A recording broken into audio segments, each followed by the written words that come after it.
recording of the Mona Lisa's background and the girl with the pearl earrings background.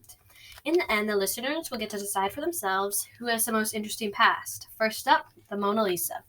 I am the Mona Lisa. I have definitely had the most interesting past. I was painted in the time range of 1503 to 1519 by Leonardo da Vinci. I'm actually supposed to be a portrait for a woman named Lisa del Giocondo, who was an Italian noblewoman. She was a member of the Gherardini family of Florence and Tuscany. Her husband ordered a painting to be made as a remembrance of his wife. The name Mona Lisa was given to me in honor of Lisa del Giocondo. Even though I was supposed to be given to the family, I was actually given to the French king. Another very interesting thing about me is the fact that I don't have eyebrows. This odd appearance draws attention from many people. The questions going around are, did Leonardo da Vinci forget to paint them on? Have they just worn off over time? The truth to these questions is that they simply weren't supposed to be painted on. See, I was painted during a time called the Renaissance. And it was a fashion to shave off your facial hair. That includes eyebrows. As you can see, I'm clearly the most interesting painting. The girl with the pearl earrings is absolute. Okay, as you can see, the Mona Lisa is very interesting, but can she be topped by the girl with the pearl earrings? No, she can't. Okay. Next up, the girl with the pearl earrings. Hello, everybody. As you have already guessed, I'm the girl with the pearl earrings, and not to brag, but the time period that I was painted in is very interesting.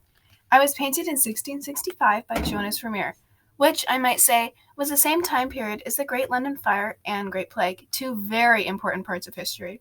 The Great London Fire was a devastating event for London. It destroyed 4/5 of London, but surprisingly only killed 6 known people. That is remarkable considering how big and long the fire was. It started in a bakery on Sunday, September 2nd, and ended on Thursday, September 6th, completely destroying the medieval city of London, inside the old Roman city wall. The Mona Lisa certainly didn't have anything as interesting as the Great London Fire, and even if she did, she can't top the Great Plague. You want to bet? No, we're fine. Is that all girl with the pearl earrings? Please! Do you think I'm lame like, well, you know who? Anyways, another interesting thing that happened around the time I was painted was the Great Plague. Unlike the Great London Fire, the Great Plague killed over 68,000 people. This was a devastating event for the world as we know it. Now I'm done. Okay, thank you. Now that we have heard from both of these paintings, it's time for you to decide who is more interesting. One more thing. I have been described as the best known, the most visited, the most written about, and most sung about work of art in the world. Well, I'm actually not a portrait. I am a Dutch painting called a tronie, and I mean, if you ain't Dutch, you ain't much, so... I hope you've learned a lot about these two very interesting portraits and tronies. Now it's up to you to decide who you think is better. Thank you for listening.